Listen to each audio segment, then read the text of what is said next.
Now who wanna move crossing on? Now who wanna move out on? If you got stripes and you let the city know you rock them, yeah, we got them, yeah, we fought them. Like that black and orange up on them. Single bottle, never stop it. To the beast and know them. Who they rockin' with the diamond stripes, flossing on the ring. Cincinnati, she's our queen. We gon' show the world who king. Orange in the day, black in the night. Stripes in our veins, sparks gonna fly. The beast is awake, orange, black and white. Cause when the jungle come alive, who day we ignite and Welcome to Bengals and Brews. I am Del Altman, joined by BSG on a sweet victory Monday. It's sweet victory! Hey, we still going. We still going. We ain't out yet. We ain't done yet. We ain't done yet. And Greg was shirtless at the stadium. Anybody that didn't go back and see that beautiful photo that Matt shared with the world, buddy, you can always count on Greg when Yoshi scores the touchdown to get topless. Let me tell you something, man. Matt will tell you this too. So it was like we're getting to the goal line. I'm wearing coveralls, man. It's freezing. I'm wearing coveralls, jacket, and everything. I said, Matt, it's going to happen. So I start buttoning the coveralls. I couldn't tell for a distance that was Yoshi or Gesicki. I see a dive. I see 80, dude. Let's do this and keep him. And people that work for the Bengals are not people that we know that work for the Bengals are sitting not too far from him. I'm like, I don't care. I'm doing this. I took it off. You can see the background. People are looking. There was a Browns fan looking at me like, this dude's nuts. I don't give a shit. I was happy. I was fired up. It's always awesome to see when Yoshi scores a TD, bro. Yep. Greg has to do it. It's in his contract. It's in my contract. Oh, no, I was getting ready again when Burrow fumbled near the end of the game. Before he fumbled, I'm like, Matt, it's going to happen again. It did not happen. It's something completely opposite bad happened, but it doesn't matter. We still won, though. So he took his pants off on a fumble instead of his shirt. Yeah. Exactly, man. I mean, I tell you what, though, man, just, hey, it's always a good game beating Cleveland, man. You know how I've said how I felt about Cleveland? Yeah, Cleveland people, like, they scored one touchdown, then all of a sudden they're barking. I'm like, dude, stop it. Stop it. Was there a lot of barking on the way in? Because that no, I didn't hear. I heard some. Actually, you know what? It really wasn't bad. But, like, you know, like I say, and the thing with the whole stripes thing with the orange and black stripes, you know, it unfortunately, like I say, the whole schedule change really threw a lot of people off. That was the whole problem with that. So, you know, it wasn't as crowded as I thought because, you know, the whole schedule thing. So that threw a lot of people off. I really didn't hear too much barking. I heard barking after they scored. After that, man, total silence. Yeah, I would have just started barking toward the end of the game after we got the ball back and stuff, just for the fun of it. Oh, yeah, just yeah. Troll them.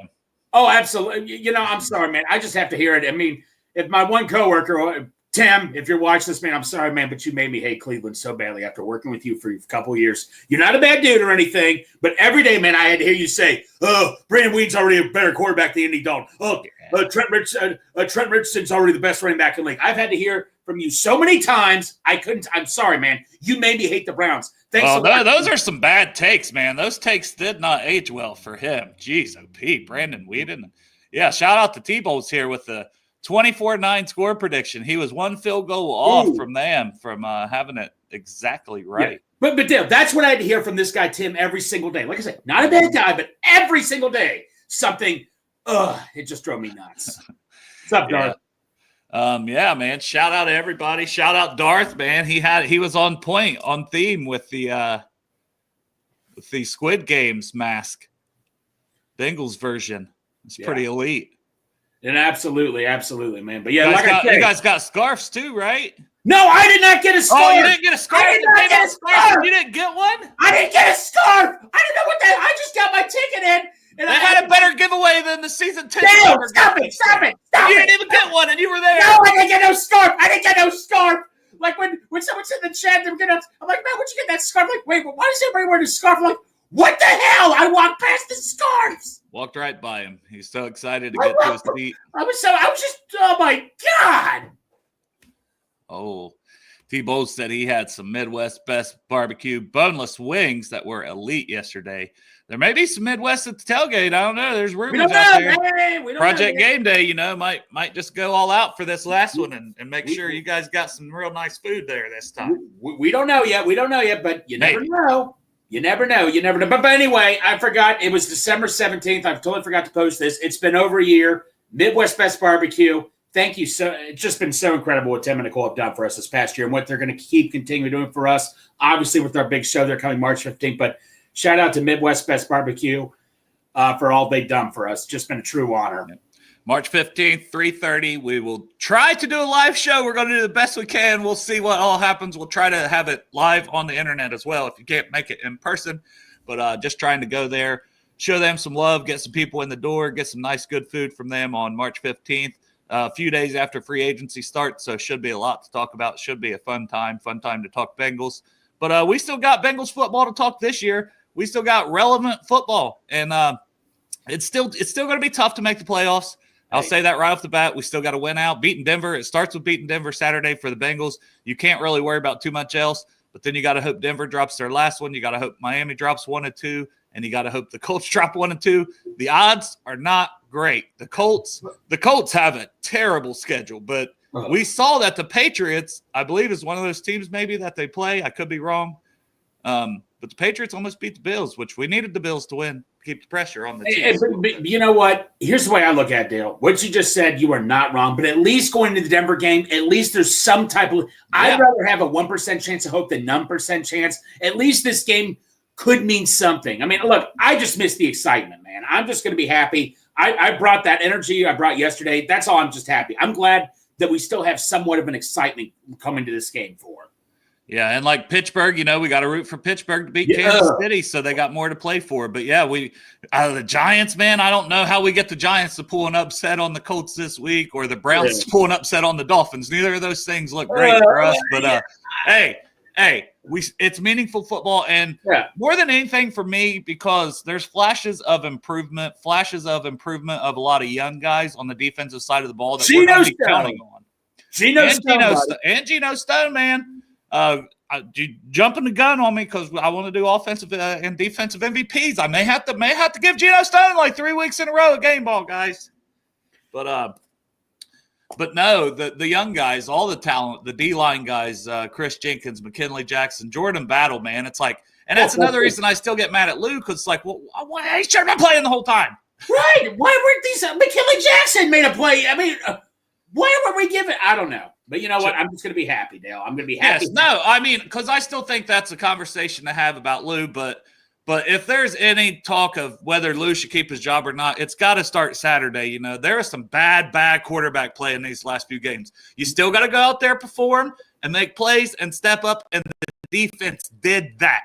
So they have checked those boxes for 3 weeks, bad quarterback play or not. Bo Nix is playing some pretty good football. It's check down merchant a little bit to me. I'm not still super high on Bo Nix as a prospect, but Sean Payton's a hell of a coach. We saw, Drew Brees, obviously, to me, is levels above Bo Nix.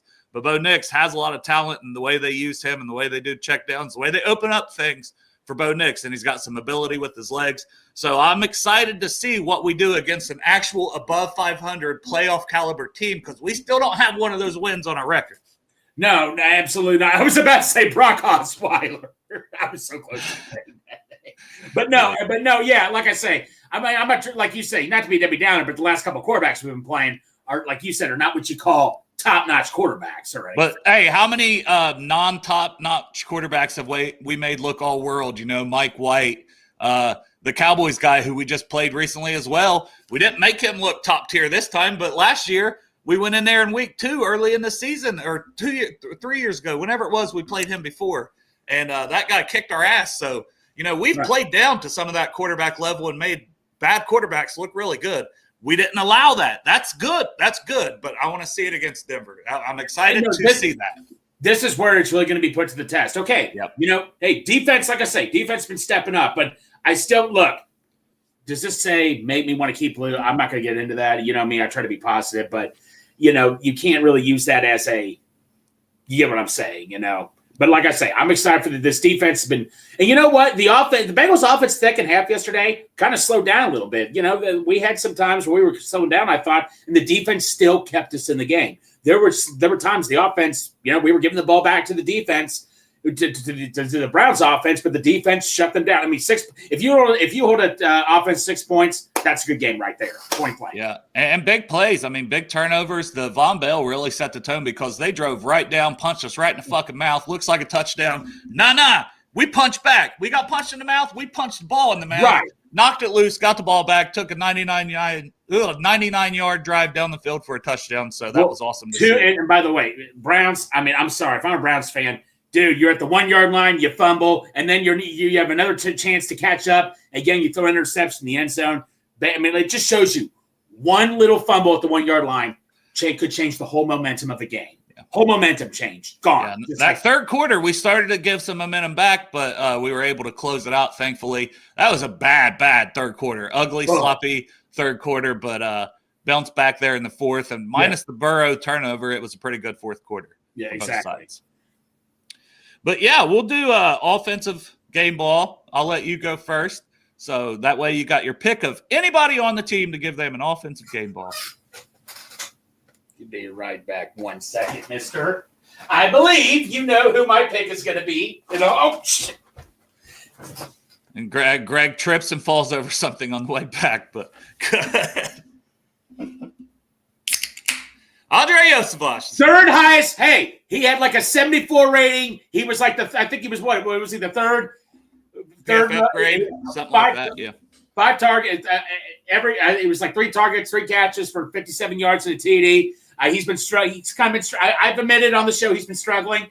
Big game yesterday for Yossi Bosch. How about that one catch he made? It was a perfect pass by Burrow, but right in the bucket, man. That was Denzel Ward, man. And you gotta always give Denzel Ward his credit. And he beat him. And he wanted to talk about a push off. There was no push off there. It was just excellent play by Yoshi, and like you said, an excellent throw by Joe Burrow. And T-Bow's going to stick with Burrow. That was perfect. So, yeah, I mean, like, I try to get creative. I should have said Chase or Burrow, but I had to say Yoshi any chance I get. But so I'm going to go Chase Brown because he had almost 100 rushing yards. We know that's a tough Browns defense. He had 3 catches, 18 yards to tack onto it. He's a freaking beast, man, and he's just so electric. We talked about it a lot last night on the 5-hour marathon, snack show, college football talk, all kinds of stuff. You want to go check that one out. It was wild. Iceman may have been a little inebriated on here. That was quite entertaining. What's up, Alan? Appreciate you tuning in. But, yeah, so I'll go with Chase Brown, man. I just love everything I'm seeing out of him. He has really came on this last 6-7 weeks of the season, and he looks like in that 6-7 game stretch, he is a top 5 running back in this league. Now, I'm not saying maybe he's not that. Maybe that's hyping him a little too much, but in this 6-game stretch, he has played like and I'd say the stats probably back that up.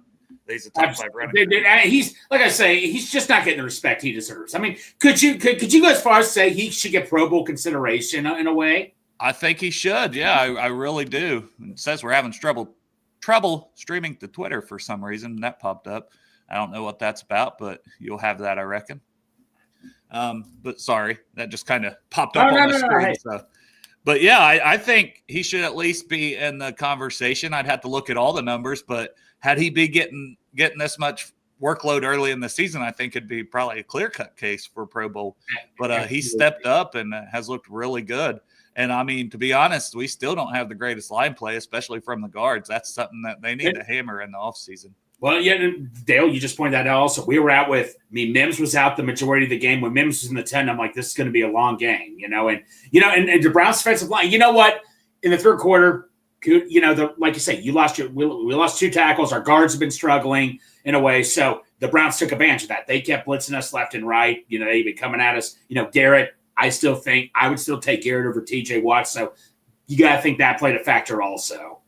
Yeah, and like Derek mentions, his pass blocking alone has been phenomenal lately, and that's something that was the big question and why, no knock on Zach Moss. I still thought he was solid for us, but, that split should have probably always been 70-30 Chase Brown, and he's only taken over this full-time workload since week 9. I still think you need another guy. I talked about that on the show last night too. You still need another running back. Whoever it is, maybe it's Zach Moss again next year. I don't know. Maybe they bring in somebody in the draft in the later round. Maybe, who knows? It could be anybody. I think you don't want to overwork Chase Brown, especially on a full season workload. But man, he's the guy who did it at Illinois. He carried the ball all the time. He was like their whole offense pretty much at Illinois, and he was dominant. And we got him in the fifth round. We got him. Absolute steal, man. Absolutely. So, big fan of him. I'll toss in another guy, and this is, it's for the game. The PFF grades, honestly, I don't even know what it was yesterday, but it's more the second guy I'll toss in is more for the whole season, and that's Ted Karras. Ted Karras has had a great season at center. He's been a great pass blocker. We know what he is for a locker room guy. And I think, we talked about all the guys we've lost, but for them to still be playing hard, even though the playoffs are a very minuscule chance, I think that says a lot about some of the leaders we do still have. And we know Ted's one of those guys. So I'll give a game ball just for Ted for, leadership and his pass blocking all season long. Technically, this is an offense, Dale, but I think, and I saw you talking about this yesterday because I was in the same boat as you were. It was near to the end of the first half. I know this is technically special teams, but I'm like, let's go for a Hail Mary. Why are we going for a field goal right here? Okay, York just missed a 41. I saw you talk about this. Yeah, I was like, this is dumb. Just go for a Hail Mary. I was like, he makes the 59-yarder. He just doesn't make it, Dale. It was a perfect kick right down the middle. It's like, you can't make for 41 or 20-something. I think it was 46 was the first one that he missed. Okay, yeah, but you can make it for 59, tying the record. Hey, Money York. Let's make a new T-shirt, Money York. Yeah, I still, man, even on his extra points early in that game, I was like, because he missed one of those last week too. But then he goes and drills that one. So shout out to him, coming off the streets late in the season here. And he's been solid. Yeah, you're going to have a miss every now and then, but now did he barely make it? Did it barely go above the upright though? They didn't show a good angle. They said he barely squeaked it in, but I really could. I'll be honest, I couldn't even see the ball. The angle was really wide on the TV, so I'm not sure exactly. Dale, I wanted to go for a Hail Mary. I'm like, I don't trust, but you know what? Then I said, okay, nothing bad's going to happen. It's going to go straight to halftime. But I'm like, what? Well, I'll tell you what I was more worried about than anything when they brought him out there for a 59-yarder was because we had dominated. Their offense hadn't done anything in that first half. I was afraid they were going to block it and get a touchdown and be kind of right back in the game because they did that. Remember? Didn't they do that to somebody earlier this season? Myles Garrett's really good at blocking field goals. So that was my biggest concern when they put him out there for a 59-yarder. I was like, I was on the same boat as you, man. I'm like, this is stupid. I am against this but I said, if we get one field goal here, we'll be up by 3. I wanted to go up by 3 scores at halftime, which we did. And it worked well. But yeah. Like I say, shout out to Money York. Yeah. I know that's not going to last too long, but I'm going to say it for the time being. It's a really good running back class. Now, that's why I think we need to pick up an extra pick if we're going to take a running back in the draft, though. Because only having 6 picks, man, I think there's a lot of things we need, including, like Alan mentions, we need to probably draft a guard, but also potentially sign as many as 2 because right now the depth's just not there. And honestly, I got to say, man, I'd bring Cody Ford back again. Yeah. I know he's had to play tackle, but that's a guy that can play guard. Yeah. I feel good at Cody Ford being my 3rd or 4th guard on the roster. Now, there should be 2 guys that you plan on trying to be starters over him. But if you need him to start in a pinch, and the flexibility to play tackle and guard has been huge. Well, you know what, Dale? You know who had the pleasure of stopping by our tailgate? Parker Blake, who's in Cincinnati, had the pleasure of stopping by, him and his wife. Hey, Parker, watch this. Good seeing you, bro. But, I was talking to Parker, and I said, man, what do you do about Bolston? He's like, everybody talks about Bolston. What about Kappa right now? Oh, yeah, we talked about him on the show last night, too. He's been abysmal. And that's another reason, as Alan mentioned, Ted don't have very good help there on those guards and still had a good season. But, yeah, you did miss, actually, me and Chop. My twerking was pathetic, and everybody in the chat voted for Chop. He out-twerked me. I mean, he was really dropping it like it was hot. Mine was a weak, pathetic performance, and I got to apologize for my twerking performance was not up to par. But Chop brought it. He brought it. He brought the heat. Yes, he did. And speaking of which, shout out to Chop for this awesome shirt. Go to Chop Shop, get yourself Victory Monday shirt, man, because they're awesome to wear.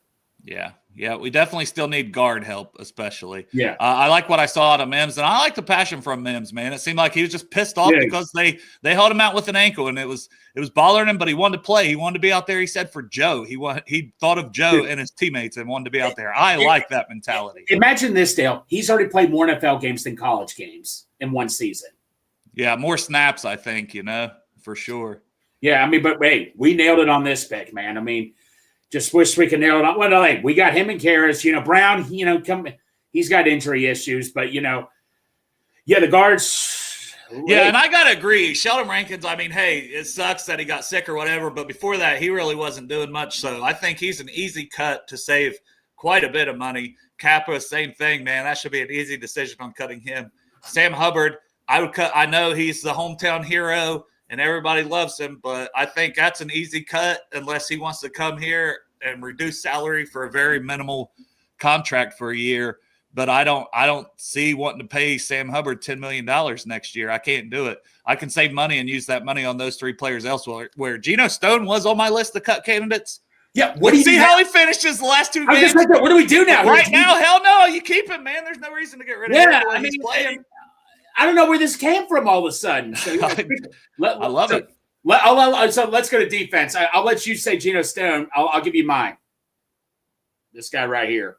CTB. Yes. Shout out to Courtney and Dale for stopping by the tailgate. The whole tailgate is always so awesome to see, just as nice as can be. But CTB, last 4 or 6 games has just been stepping it up. And Dale, PFF wise, he's having his best season. So just we kind of thought, he was falling off a little bit. CTB, last 4 games, just been tearing it up, man. Yeah. My daughter must be watching in there. I saw Olivia's watching, but my daughter said, not the twerking mention.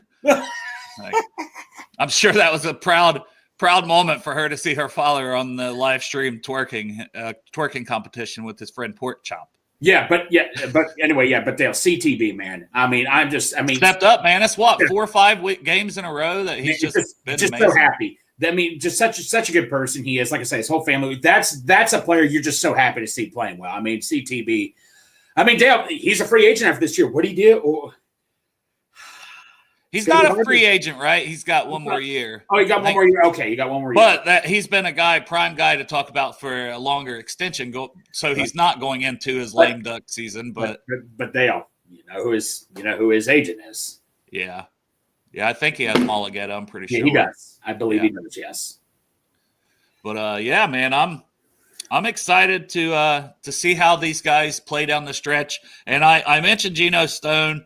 I'll let you give another one too besides CTB, but I'll mention one more because, I mean, just Geno Stone, it's not just the interception, it's the play in general. And Mike Hilton talked about them simplifying the defense here these last few games. Why the hell didn't Lou do that sooner? Because we saw a lot. There was so much communication issues going on. Yeah. So you give me another one. It's down to 2 guys. It's down to Jenkins and Battle. I mean, Jenkins. That's exactly who's on my list too. Yeah. Pick one and I'll pick the other. But yeah, I'm going to deal with Battle. Like, man, me and Matt were sitting next to each other. Like, Battle, man, just all over the field. All over the field, getting the interception in the end zone.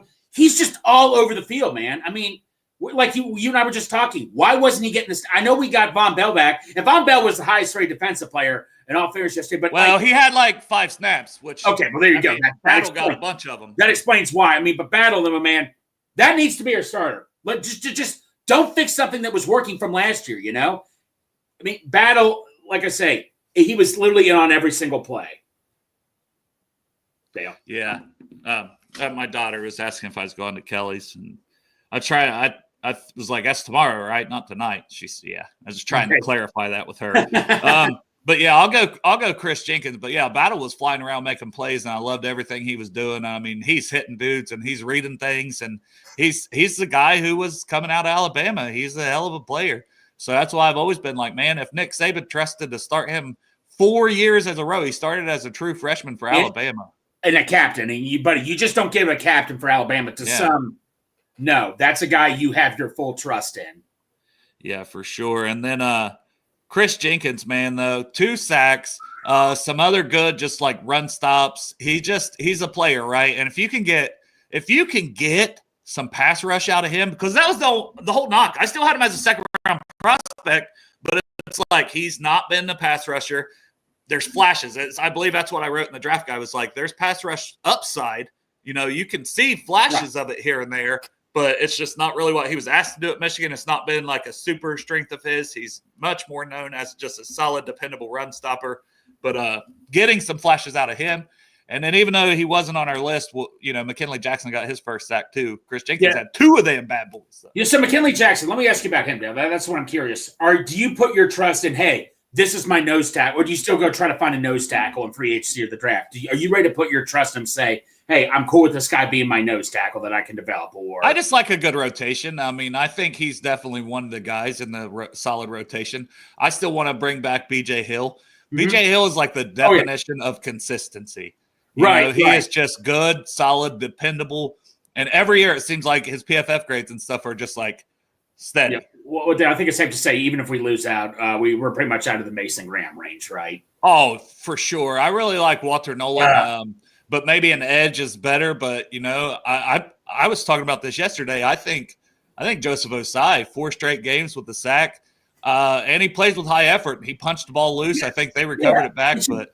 It's just consistency, though. It's just sometimes, you can kind of compare him to, I'm going to go to the Reds. Jay Bruce was one of my favorite players, but he would be the most streakiest player ever. He would go for games without a hit, but then he would get a home run 4 or 5 straight games, and it just drove me nuts. And that's what Joseph Osai kind of reminds. He just can't.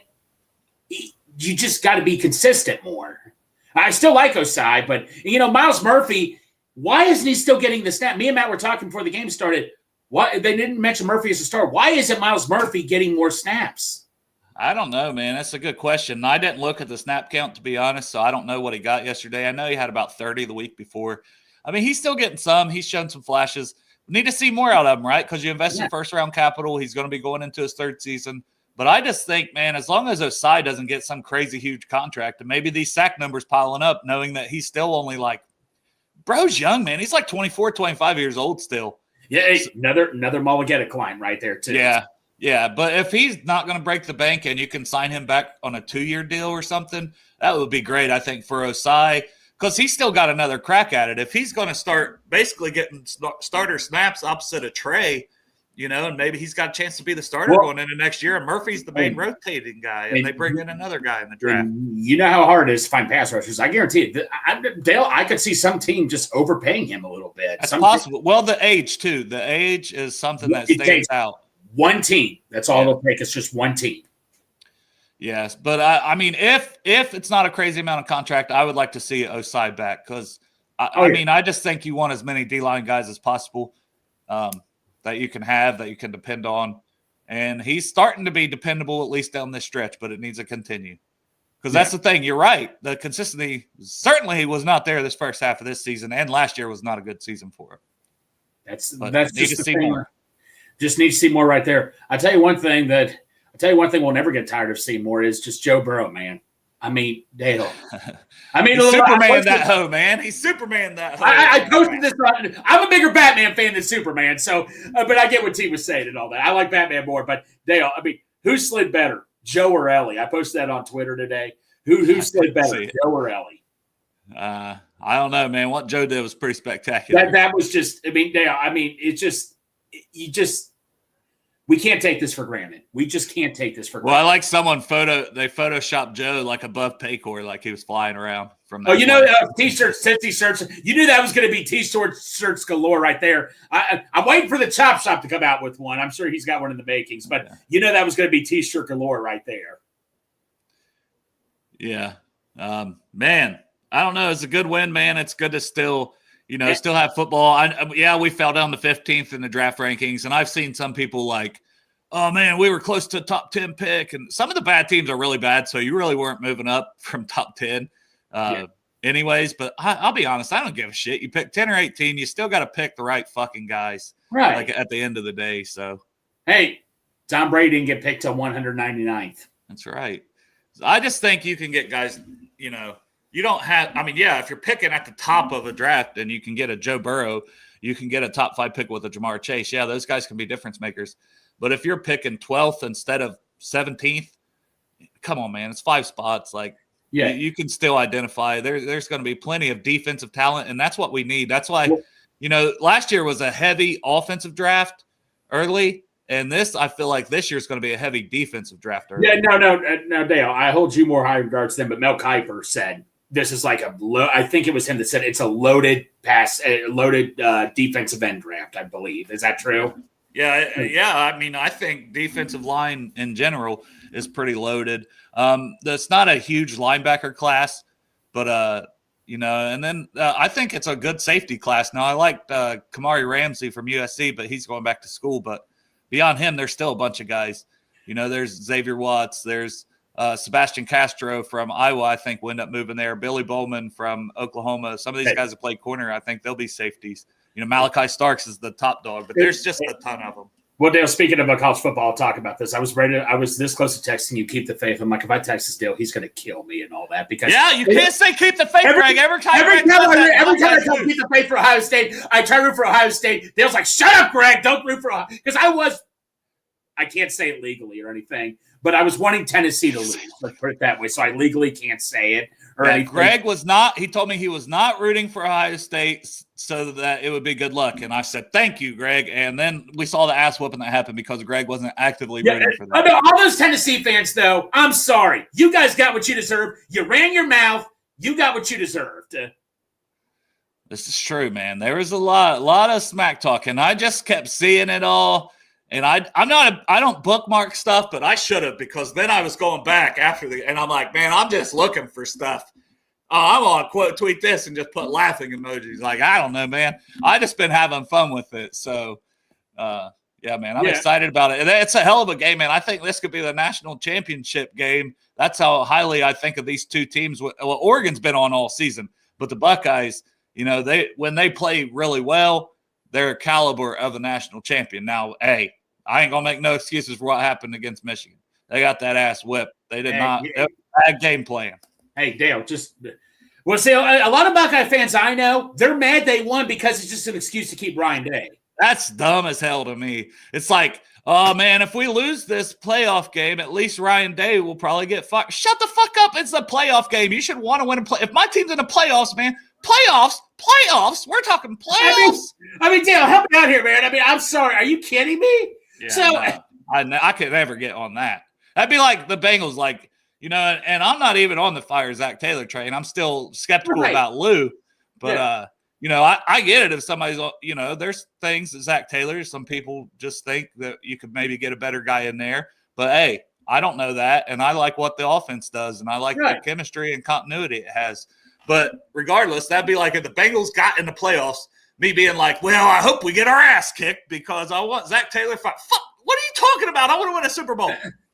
I mean, that's just like the Super. Like, I was never a big Marvin Lewis guy, really. But if we get in the playoffs, you think I was rooting for them to lose ever? No. Well, it's like you only got so many years of Joe Burrow. You know what I mean? Right. So why would I want, if he gets in the dance, why would I want us to lose because I want this coach going? Same thing with Ohio State. You're not going to have a loaded defensive roster like Ohio State has every season, guys. It's just not possible. They had a bunch of kids come back that could have went to the draft last year. Denzel Burke, Jack Sawyer, JT Tuimoloau, like Tyleek Williams. I mean, name after name after name that could have went to the NFL now that draft. Travis Hunter's going to corner, who's the Ohio State receiver? I think he's the top receiver now that Travis Hunter's come out and said he's going to play corner. So what's the Ohio State receiver's name again? Well, the number one wide receiver is Tedero McMillan. I thought it was Arizona. I thought the other guy was. It was either. What about that Luther guy from Missouri? Luther Burden from Missouri, and then Emeka Egbuka is the other guy in the conversation. He's been in the conversation. I heard. Yeah, he's a hell of a route runner. He'll probably be a slot receiver in the NFL. He does both at Ohio State. You could move him around, but I think he'll play a lot of slot. If he's sitting there for us at 15, we pick. Do you think about it? I don't, because I honestly think it continues to trend more that T's back because Burrow wants it, and at that point, Yoshi is a hell of a 4th, 5th receiving option on this team. 6 touchdowns, by the way, to get back to your guy. Look, Yoshi. Look, is he having the booming year that I hope he would? No, but does that just because he's not a third? I don't look at him as a number 2 receiver. Does that mean he's bad? No, he's look. The guy, this is his second year fully concentrating on football. That was the knock on him in the draft. I bet if he had time to develop, he would have been a lot better. I mean, Yoshi is still a damn good red zone target. Otherwise, why does he have 6 touchdowns? Because Burrow trusts him in the red zone. Yeah, and he's a great red zone target. And like I said, it don't matter if you're wide receiver 3 technically on this team, which he kind of has been as the other starter beyond when everybody's healthy, beyond T. and behind Jamar. He's the third guy. He's been the third guy, but he's not the third option on the offense typically. No. That's Chase Brown. That's Mike Gesicki, behind T and Chase. So he's like your fifth option typically. Yeah. And if Jermaine Burton gets his shit together in this offseason, then you got him as another option next year. So I don't think the wide receiver is going to be a huge need. Speaking of Burton, he came in. I tell you what, he did a good job. I like him as a kick return. He comes in. He's got to quit one running east and west at times, trying to make. But he still does a good job. Man, it's just irritating because that's a waste of a third-round pick right there, man. It's just you see the talent, but clearly there's something I don't know. Yeah, but yeah, I would be out on that. I just think you're going to have pass rushers, man, and maybe there's even a corner. But I'm telling you. I kind of said this even when things were down. I was like, man, I don't know. I seen a lot of flashes out of Dax Hill. I seen a lot of flashes out of DJ Turner. And now Cam, we know, has played well before. And look, he started to get it together. And I think Mike Hilton, you got to re-sign. And boom, that's a top 4. Josh Newton's getting valuable playing time as a rookie. You got 5 corners right there that could be back next year. Yeah, I don't think corners is a big need either. No. I remember I had this conversation with someone. Corner would be, if I had to pick who would be my top priority next, it'd be a corner. And now if the top-notch corner is sitting there, you still have to think about it. I mean, the trenches are my 2 first priorities, but if a top-notch corner is sitting there, all right, well, let's just say. You got to at least consider it's such a valuable position. Even though this is fucking not going to happen. If Travis is sitting right there. You mean to tell me you take him in a heartbeat? Yeah, he's not sitting there, man. That no. I'm just saying. He's not getting out of the top 5, even if 2 or 3 quarterbacks go, which I don't know who the hell the third quarterback would be because there's really 2. Dax, I still think you need to add another corner, but Dax really was showing something before he got hurt. Dax did a good job, I thought. Yeah, Nick, I got to agree. Trey Harris a freaking beast, man. Trey Harris, Ole Miss. He did get injured the second half of the season. But literally in the first half of the season, the kid had almost 1,000 yards already. He had almost 1,000-yard season and didn't play half the games. That's crazy. So, yeah, I like Trey Harris too. I think he's a first-round guy. Yeah, but no, Dave, like I say, trenches are my first 2 priorities. There's no going. I'm not. I didn't even say DJ Ivy. Thank you, man. And he's balling out, and he's covering tight ends now. And he made that play that Geno Stone got the interception on. Now, is Ivy your new Trey Flowers? I don't know why he shouldn't be. We've been saying that for 2 years. He just got injured, and he was on injured reserve, but now he's coming back and. And honestly, man, he got some bullshit pass interferences called on him before, too. Dude, don't get me started. 2 late flags. 2 late flags yesterday. The most BS. I mean, Joseph Osai gets called for roughing the passer when he didn't even fall down. Yeah, there's some weak bullshit, man, in the NFL. NFL officiating is bad. It's not just against the Bengals. It's league wide. No, well, except for the Chiefs. But this needs to stop now. You have the technology. You have everything around you. You have it's like in baseball. Why do we?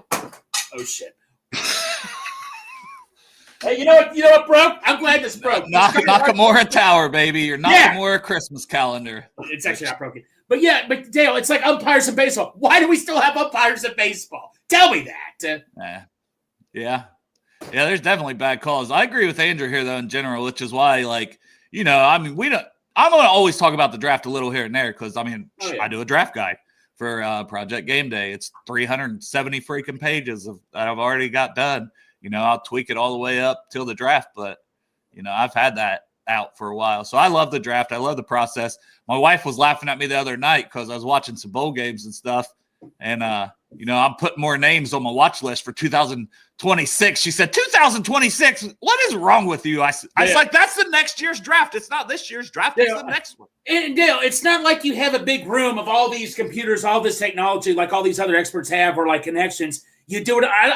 Dale, I just don't know how the hell you do it. I was talking to Parker. I was talking to Parker yesterday, and that one time, he's on the show. You guys are talking. I'm sitting in the back. I'm like, man, I feel like I am nowhere near these 2.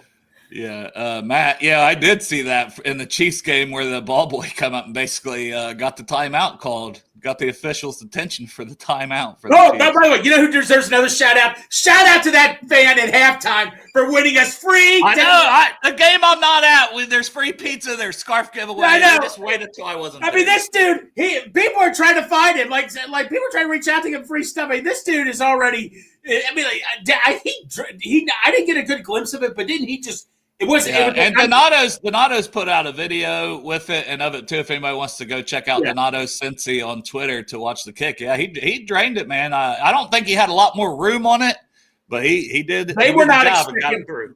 They were not expecting to make it, but Donato's just like, oh crud, we are everybody pizza. I don't know, man. They've been talking about an awful lot. I think they were wanting somebody to step up and come through and And this kid did. Well, that's good. Hey, shout out to Donato so that. But yeah, that is. Hey, I'm excited for that one. But that's awesome, man. Yeah, man.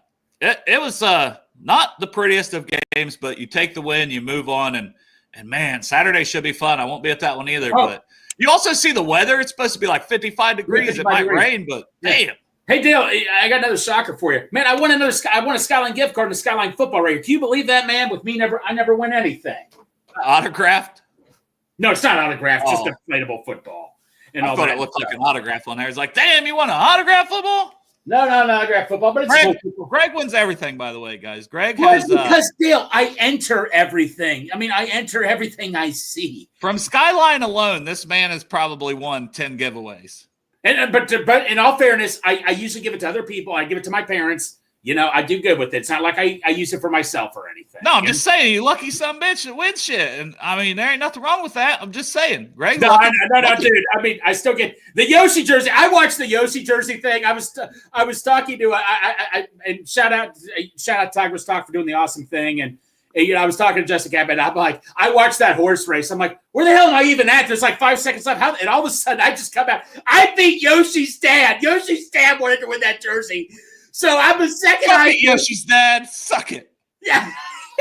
Yoshi, he was in first place, and all of a sudden, out of nowhere, I'm like, that horse just comes in the last second and wins it. I'm like, oh my gosh, man. So, yeah, no, I know how it happens. Just like you have the draw, I guess. Yeah, and like Jolly says, I agree, man. We do need more scouts. They need to stop thinking that, you know, two or smaller, less voices. No, man, you want to have more voice. You want to have more people out there doing the job, getting eyes on these kids. The more attention you can draw, the more games you can watch, the more this, the more that, the more ready you are to go into the draft because things happen, trades happen. You know, you don't know who's always going to be there, but the more prepared you are, and I just feel like the more guys you have, the better. And like Andrew's saying, do you think the Bengals should depend on outside technology? Absolutely, man. There's so many resources. You know, and I know all these teams use PFF and things like that, but there's other places too. Even the Gridiron Grading out there that has a bunch of stuff. You know, why wouldn't you at least, you know, maybe have them consult some of the stuff and charts they do and stuff. PFF headquarters right down the street from the stadium. And Joe Goodberry, man, Joe Goodberry been scouting and doing this kind of stuff for like 15, 20 years, guys. I mean, it's out there. Joe Goodberry be a damn good resource. And I'm not just saying that because I like Joe and he's my buddy. He knows his shit, man. Joe Goodberry be fantastic to at least bring him in as a fucking consultant. Why not? Why not? You too, by the way. Nah. I'd rather see those guys like, man, let them get in there and let them, you know. But even if it's not them, it doesn't have to be them. But there's a bunch of people, man. You'll see these people have 30, 40, 50 people in part of their scouting department. The Ravens Bengals got like 6 guys. Yeah, Ravens got like, what, 30 guys? You know why the Ravens ace it every year? Because they have 30 scouts all over the place. Ravens have scouts at small colleges. Ravens will take a guy from some college we never even heard of, and this guy's balling out. Ravens go to literally every little college there is. Yeah, it's crazy. Yeah, I've always had a nice pair of Nike shoes, Crypt Keeper. Your Davy Crockett bullshit with Tennessee didn't work. So now you're starting on me with Oregon, damn it. Yes. Yeah, they're pretty much all related to the front office too. Like all your top people are family. It's whatever. I don't want to be too negative. There's plenty of time to be negative.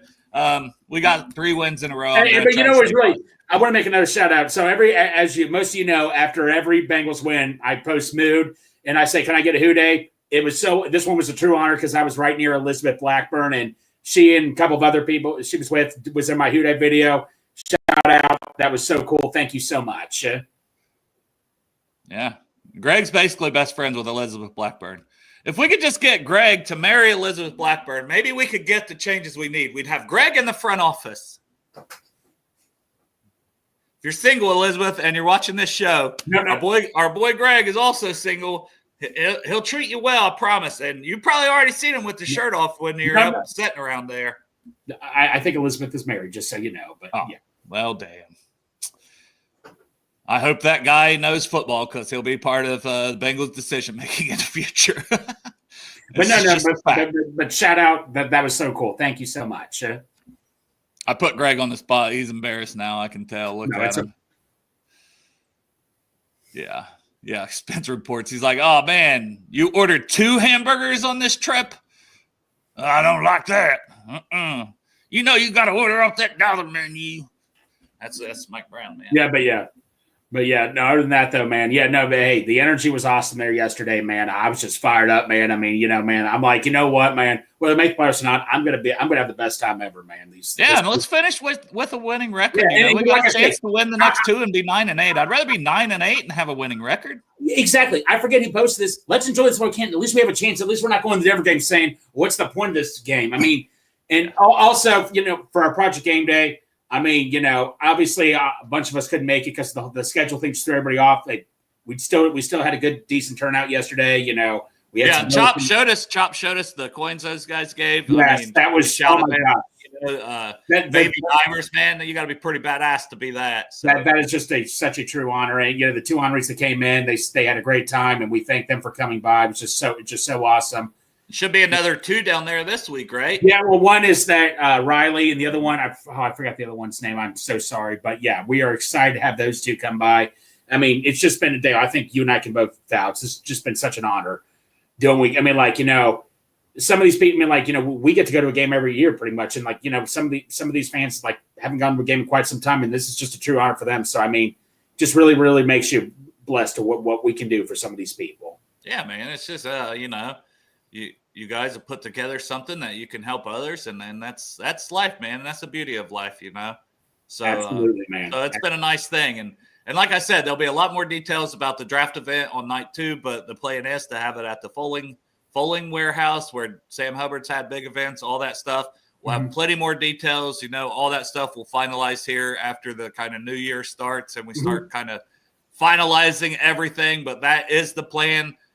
For that to be there on night 2 of the draft. So maybe just to keep a heads out, mark that one off, say, hey, got this coming up if you're thinking about attending, and then we'll have a lot more details about it and all that stuff, but it should be a good time. April 25th, I think it is, right?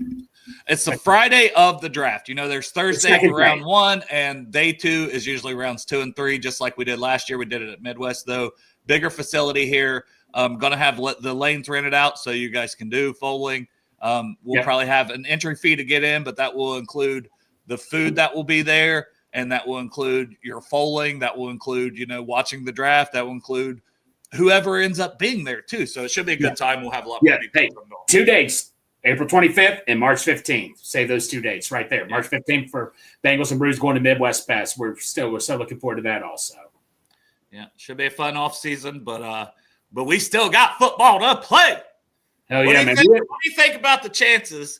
We'll preview this game a lot more on Friday, but your early thoughts on the Broncos. They've had a good season. Sean Payton's a good coach, and Bo Nix has helped them a lot. Shout out to Bo Nix. We, like you said, we all thought they reached for the sky for him. You had him, as a 3rd-round pick? Yeah, I had pretty much a 3rd-round grade on him because, he had a high completion percentage. It's kind of the same thing with Dylan Gabriel for Oregon this year. They are all about the short game, but, hey, you can translate that if you got a good – coach that knows how to also get that for that quarterback in a system and use what his strengths are, which is getting the ball out quick, his mobility, and getting him on the run and things like that. And they do that, and they get the ball in playmakers' hands and let them go make yards after catch. And that's what he was at Oregon. So as a true quarterback talent, I'm like, I don't know, but he's balled out, and I could never get his Auburn tape out of my head. He was much better at Oregon. Yeah, I remember he was an Auburn man. He was not it. That's why he was so familiar, because I had a coworker. His wife was a huge Auburn fan, so I kind of follow Auburn, talk Auburn football with him. That's how I remember Bo Nix. I'm like, why does that name sound so familiar to me? Yeah, he did absolutely nothing at Auburn. Yeah, he was not good. But yeah, you know what? Obviously, like I say, what's his name? The coach is getting the best out of him. And that defense is good, man. They got Nick Benito. They got, I can't even remember the kid from Ohio State, Cooper, who's like a 7th round pick, an absolute steal. They got Baron Browning, who they traded away at the trade deadline because they were so stacked. They drafted that one kid we like from Utah too. I don't know how much he's playing right now. The Ellis kid. He was making play after play after play. Wasn't a big guy or anything, but he was. I remember you showed me tape on him, Dale. He just that was one game. It looked like a highlight tape. It was it was a full game tape. Like it was every play, and it was like, damn. So Jonah Ellis is his name. I like him a lot. Yeah, but it's going to be put up to the test. But I'm just happy. I know people say, "Oh, it's a 3." I don't care. Do they have Vance Joseph again as D coordinator too? Yes, they do. I was going to say Vance Joseph. Still top-notch coordinator. I love Vance Joseph when he was our defensive backs coach. He didn't work out for him. Wait, wasn't he the head coach of the Broncos at one point? I think so. And I think he got fired, went somewhere else. They came back to the Broncos. Came back as the D coordinator, I think. You never see that happen ever. He's been a damn good D coordinator. Yeah, no, solid D coordinator. No, he was an up-and-coming. Remember, Marvin Lewis rejected him because he had the power to do that one year. Remember, he prevented him from getting hired from another team. He says, And after that, a year next year, he was gone just like that. So Vance Joseph, hey, good to see him doing well, but we have to. I think he'll be in head coaching talks. Especially if they do end up making the play, and even if they don't, I think Vance Joseph is going to be a head coaching candidate. Let me ask you this, Dale. I'm just going to ask you this. He's got connections with the Bengals. Would you say if they did? I don't think they will move on from Taylor. Say if they did, would you consider him personally? Gosh, I don't know, Greg. I don't think they're moving on from Zach. So no, they're not. But say if they did, all I've got is like Lou better continue to kick ass these last couple weeks if he's going to be here. If not, I still think moving on from Lou, it shouldn't take this long to play guys. It shouldn't take this long to simplify your defense. Right. It should, you know what I mean? Yeah. But I'm not ruling out that Lou will be back also, especially I know how the Bengals operate at times. But I just think a Robert Saleh would be a slam dunk. But I also don't trust that if we get rid of Lou, we'll go for a Robert Saleh or Robert Saleh will want to come here. But I think that would be a slam dunk. Oh, he'd want to come here, but Robert Saleh would also say, I want this guy, I want that guy, I want to be guaranteed this person. And more control of who is brought in the draft, because I don't know that. Some people say Lou don't have as big a say on who's brought in, and I honestly don't know. It just seems like to me from the coaches we've had on that they do get a pretty big say. But I also believe that Mike Brown and some of the other people in the front office they probably are like, well, yeah, you really want this guy, but we can't make it work financially, and you're stuck with this or this. So, like I say, because what made Sean McVay so good, people forget Wade. He had a veteran guy with him in Wade Phillips. Wade Phillips had that awesome defense helping Sean McVay out. We nothing against Lou or anything, but he wasn't that well experienced. Lou never was a DC period. I think he was a temporary DC one time with the Dolphins, but Wade Phillips was a well respected veteran DC and all that. We never really had that in a D coordinator. If you can find me a good, I'll tell you what about who's the one that left not the Panthers, the Washington? Rivera. I would take Rivera. If Rivera's sitting there and said, hey, I'd like to be a DC, I give him a phone call in a heartbeat. I still like Dennis Allen too from the Saints. He got fired as their head coach, but as a defense coordinator for them, he was very, very good for several years. Yeah. If I know I can get a good veteran presence that's well respected, why not? Yeah. I just don't want to see us come out there and look like shit the whole first half of the season again on defense. You can't do that. And you can't. I mean, we're still ranked in the 20s and shit. In most defensive categories, it's still not been good enough. So, but I want to see these last 2 weeks because I do too. You've got Denver and Pittsburgh. This is a chance to show that maybe things have really taking a turn on the defensive side of the ball. And I do think the young talent is starting to come along, and that's huge. I have a Pittsburgh question to ask you. Supposedly the Steelers are all invested in Russell Wilson. Do you see Russell Wilson, if you're a Steelers, just imagine yourself as a Steelers fan, do you have faith in Russell Wilson? Man, I don't think I would, but I mean, he's had some good games, but man, he's had some bad games. And I don't know that it would be the investment I would make, but it's also he's going to have a chance to go in the playoffs and see. I think his will literally be like if I was a Pittsburgh fan, that would be my thought. Is like go prove it to me in the playoffs. You got to go get a couple playoff wins. If you're one and done in the playoffs, I'm like, sorry. And Russ doesn't look good. You know, if it's just like, because let's be honest, that defense carries those motherfuckers. Yes. Their run game carries those motherfuckers. Yes. So it ain't really all about the quarterback. You just need a decent game managing type quarterback, and maybe he's that. But you got to go prove it in the playoffs. Well, Dale, let me ask you this. So you know what? I'm going to go outside the box here. You're a Vikings fan right now. Do you stick Sam Darnold's a free agent? Do you just let Sam Darnold walk, or do you put all your faith in McCarthy? I wasn't a huge J.J. McCarthy person either. I thought he's more of like a second-round guy. I still don't trust him as like to be that guy. I think he's more of a game manager. And I could easily eat crow on that one. I know a lot of people love McCarthy, thought maybe he was the best quarterback in the draft. I heard people saying that last year. I'm not on that. But I don't know, Greg. It's one of those things they're going to have to see what they have in him, right? If you bring back Darnold, let's say for one more year, and then that's 2 years of development that McCarthy don't have. And these guys are only on rookie. We saw how important it is to really build up the team around the quarterback on rookie deals and the runs you can make when they're on a rookie deal. Looking up Sam Darnold right now, he's only 27 years old. Yeah. I mean, it's not like he's like in his 30s or anything. He still could give you another. I think somebody's going to give him the bag, but I don't know if it'll be Minnesota. But like I say, if you're Minnesota, all right. So like I say, this is not a bad situation. You definitely need to tag him. You just don't let him walk scot-free. You definitely need to tag him. And if Sam Darnold ends up getting a big ass payday, maybe they go with old Danny Dimes. Maybe they go with Danny Dimes for a full season.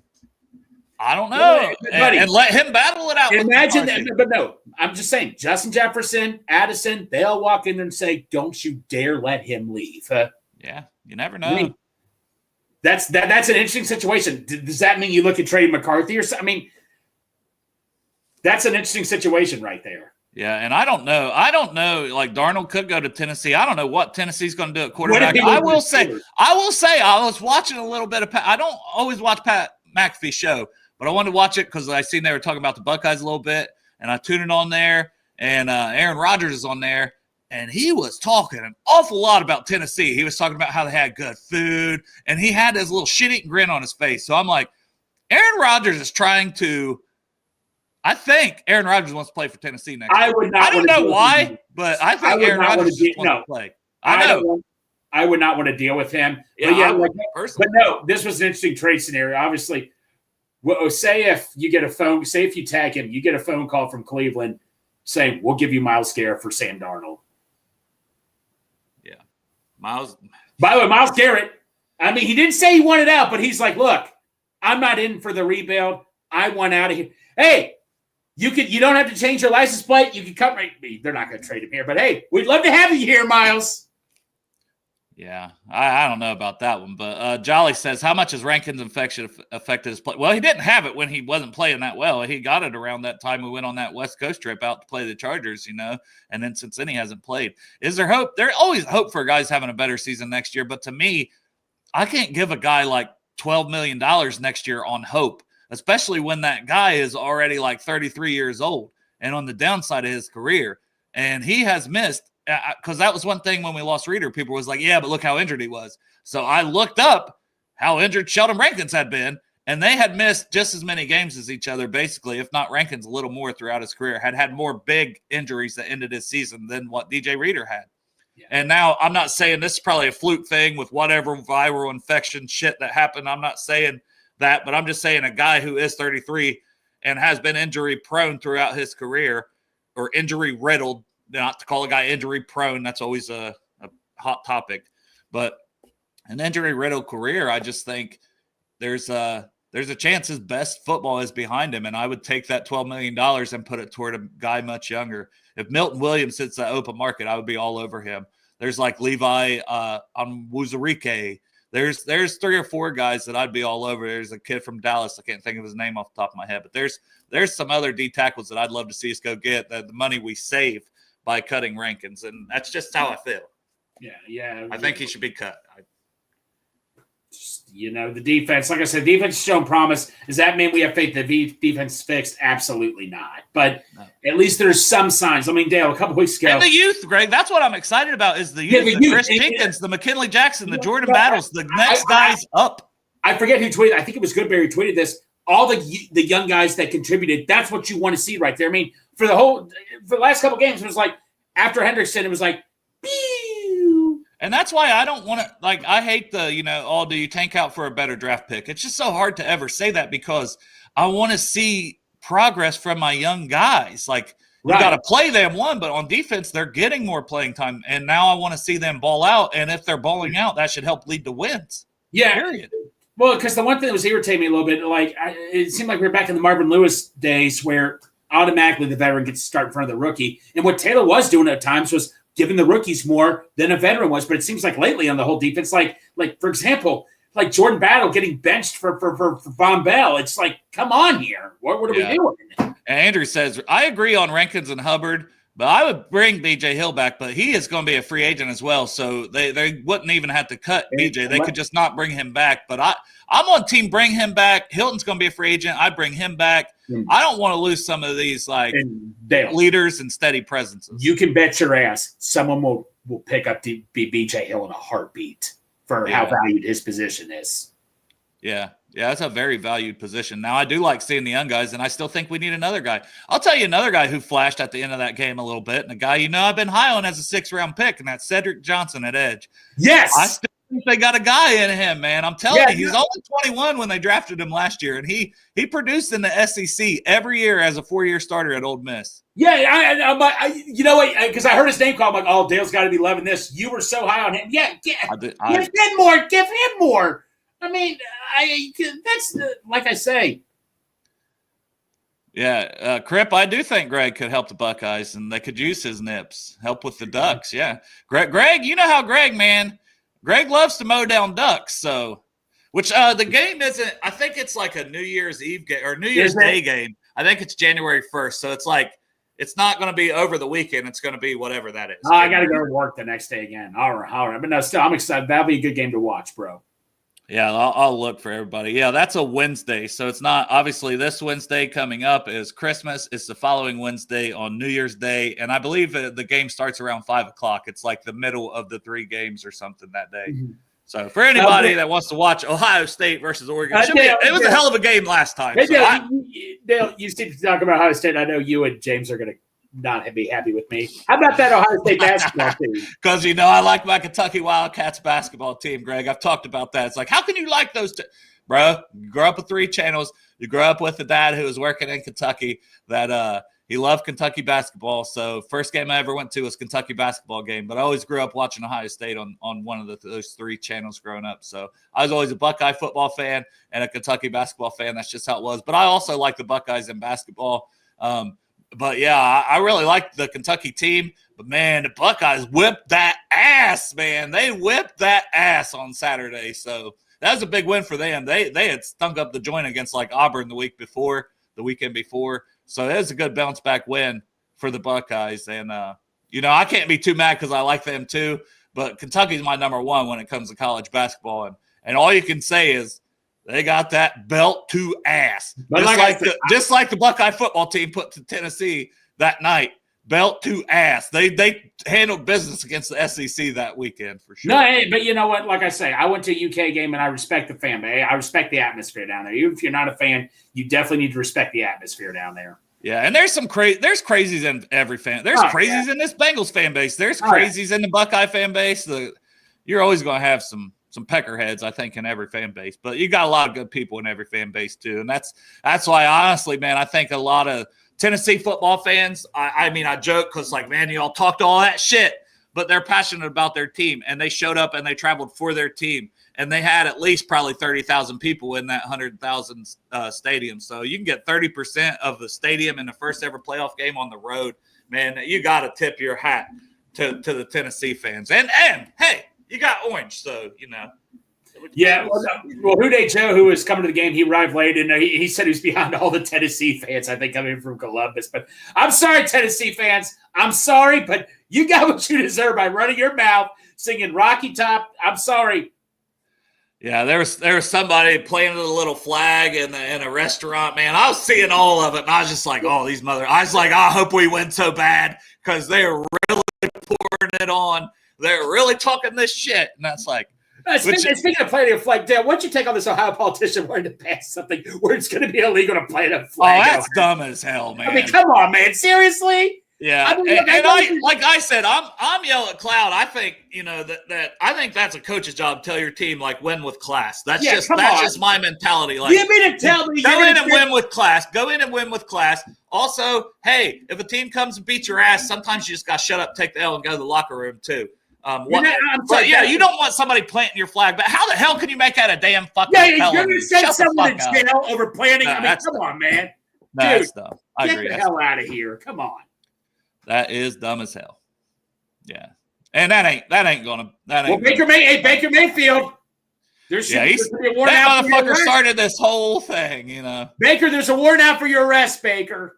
But I don't think it's a good look for either team when, you know, because they don't want to call. You're out there with that flag, you're rubbing it in the face you beat, and then you want to have pride, even though you just lost. You want to have pride in your team and the hard work you put in. So, yeah, you're going to be like, hell, you ain't doing this on my field. And it's just going to cause a lot of fight. Right. No, I'm not saying. It could cause somebody to get seriously injured is the reason that I'm opposed to it. I'm not saying. I know.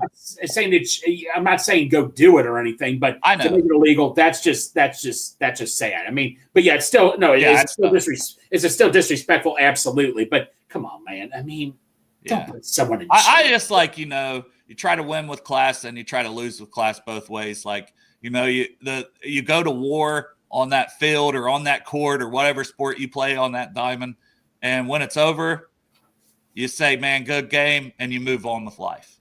Exactly. Just have some fucking class. Well, I put that on some of the coaches, man. Some of these coaches got to have more class. It kind of goes back to what you and I had that little friendly debate about Micah Parsons running off the field and all that and stuff. I get it. Like I said, you were right. He was upset. But still, no matter how hard it is, you still should shake hands at the end of the game. Then you go get pissed off. Yeah, and Merry Christmas to Matt and everybody watching. Merry Christmas. Because we won't have another show before Christmas. And, you know, I always get a little emotional at this time of year, and I talked about some of that on the show last night. But I do really appreciate having this platform and having the friendships that have developed on the show and through the people that watch the show.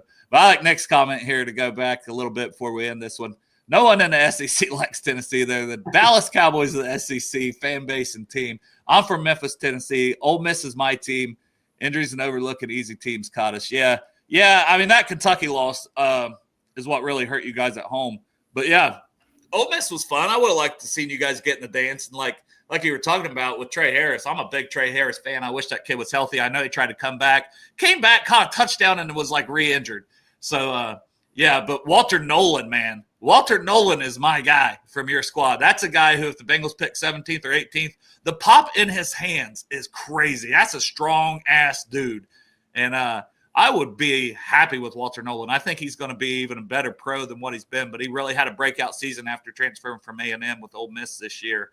And I just think his best days are ahead of him as a pass rusher. And you see the flashes as a pass rusher, but he is an elite run defender too. So it's like, I think this is an all-around D tackle, a game-changing type guy. So, yeah, you're not going to get a Mason Graham. You might still have a chance at getting a Walter Nolan in the first round, and I'd be excited about that. I like Princely Umanmielen too. That's another guy from Ole Miss. That's the edge rusher from there. They got Jared Ivey. Jared Ivey's like 6'6", 290 at edge.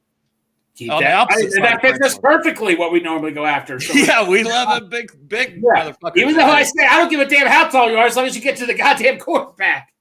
Yeah. Merry Christmas to you, Alan. Merry Christmas, Rockin' Bengal, Westish, everybody, Crip, man, everybody. You call me on Christmas? I don't know, man. That's one of those days. It's just, we'll see how I'm doing on Christmas. But I appreciate the thought.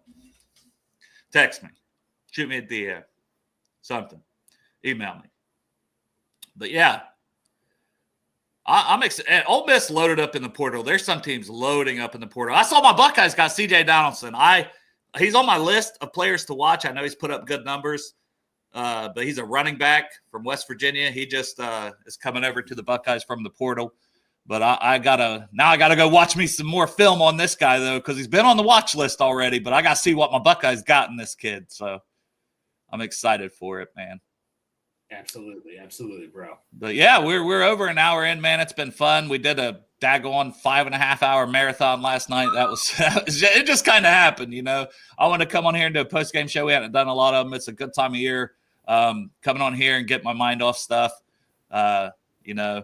And for anybody, you know, I'll reiterate that. So reach out to people, man, or if you're feeling a little down at the holidays because of not having maybe some of the loved ones that you miss a lot, you know, it's still sometimes it's okay to talk about it and feel a little down. And but I'm gonna end this one. My daughter's coming down, bringing me some daggone. Look at this, Funyuns are elite. Bringing me some Colby cheese and Funyuns. Funyuns are elite. That was the snack we said was elite. So my daughter's being all sweet again. You can tell Christmas spirit is fully running through them. They've been so sweet today. Love my girls, love my kids. Oh, gosh, Nova's in here. I love this big dog, but he's a tank. Really do appreciate y'all. You guys are awesome for tuning in. Have a good Christmas. Merry Christmas. We will be back on Friday to preview this week's big matchup, Saturday game. So we'll be talking Friday game on Saturday against the Denver Broncos. You guys are awesome.